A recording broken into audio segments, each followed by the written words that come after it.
này lèn khen mẹ đây cả là đừng vô cùng căng này chẳng phải nó căng bóng làm cho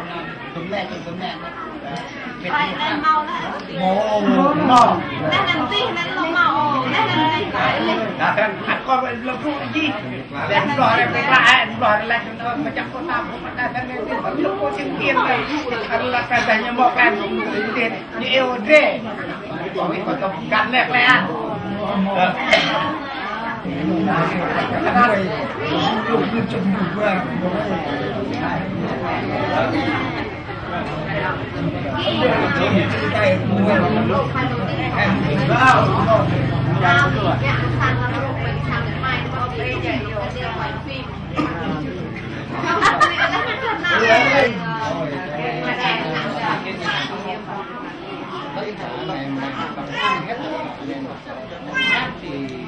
biến động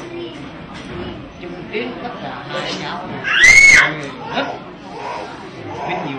rất chân thành, rất tốt, rất đẹp đẽ này. Thì tất cả mấy cái điều mà nói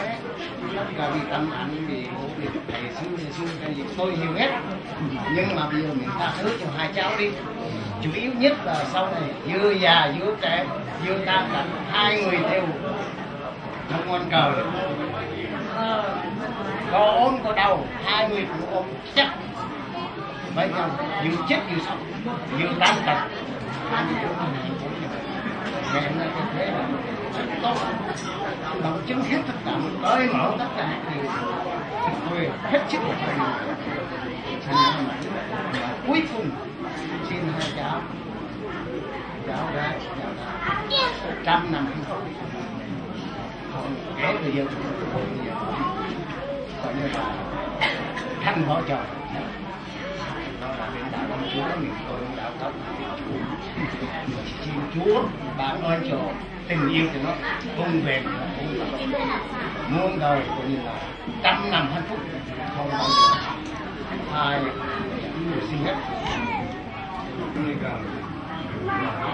mà một lúc biết nói tiếng mà nam rồi nói tiếng mà nam thôi ở đây tiếng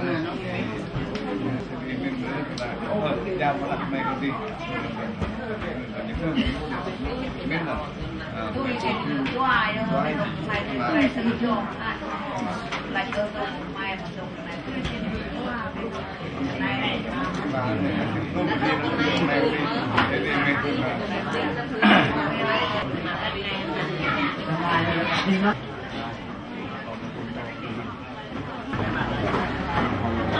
vậy đi em chẳng này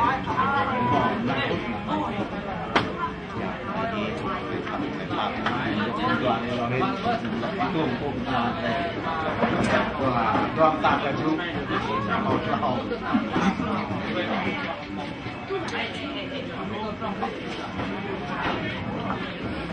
đi man dạng đi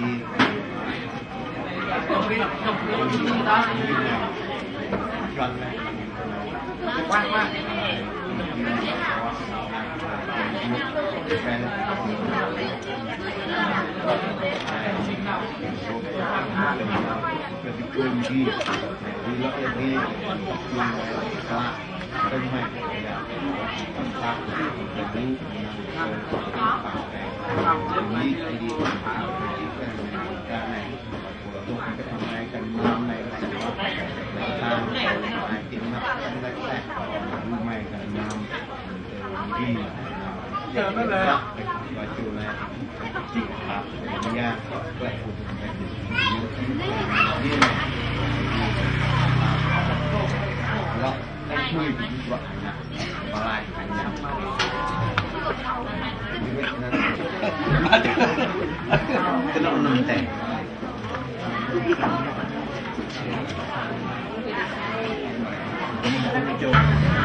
tâm đó ơi lão em mà gần tu lão em mà còn nằm ti trên đi bà lên rồi khôi bà mềm vợ ông đầu bôn vang từ ta tạo ba he đã chuyện luôn gặp về trời một sang ô xin trời sẽ được người dân yêu thương và Chúa luôn sắp xếp cho một chúng ta một chương trình tuyệt vời nhất trên thế gian này. Thì giờ này chúng ta sẽ cùng hòa lòng tôn vinh Chúa qua những bài hát. Cho nên hết thảy các bạn thanh niên và hết thảy một chúng ta có mặt ở đây thì giờ này chúng ta sẽ dùng những lời ca vịnh và thơ thánh sẽ tôn vinh Đức Chúa Trời, giống như trong sách Cô-lô-sê đoạn 3 câu 16 có viết rằng hãy dùng những lời ca vịnh thơ thánh mà khuyên dạy nhau và chúc tụng Đức Giê-hô-va. Tạ ơn Chúa thật nhiều. Ao ước rằng thì giờ buổi tối hôm nay chúng ta sẽ cùng hòa lòng với những bài hát và tôn vinh Đức Chúa Trời của chúng ta một cách hết lòng. Trước khi chúng ta cùng tôn vinh Chúa thì giờ này dạ xin kính mời chấp sự Ai Diếp sẽ cầu nguyện. Mẹ bimi là chắc ấy kia ấy tốt biết kia kri rong gang lần tập ba chi trang phong gặp vui mẹ một bươi lần tốt thế này kia là bim chim gõ sang mà đôi khoai giang xua thì chỉ lại từ rung lại bị bắt mà lại yam tạc lại gun gan chẳng trong nick mông mẹ bẹt lại tốt thế này chẳng bị cục ăn là này thành mẹ chào chi trạng này có ngàn được bộ tất cả mà qua lại mà còn là đảo mà đạt được giang spirit là gì nhưng mà thiếu mất không có ngày mai họ sẽ cùng chung bước trên đường để thành hôn và nguyện xin Chúa Ngài tiếp tục ở cùng chúng ta trong thời giờ buổi tối hôm nay. Nắp hả? Này ngoài này hơi đỏ nè, anh thấy không?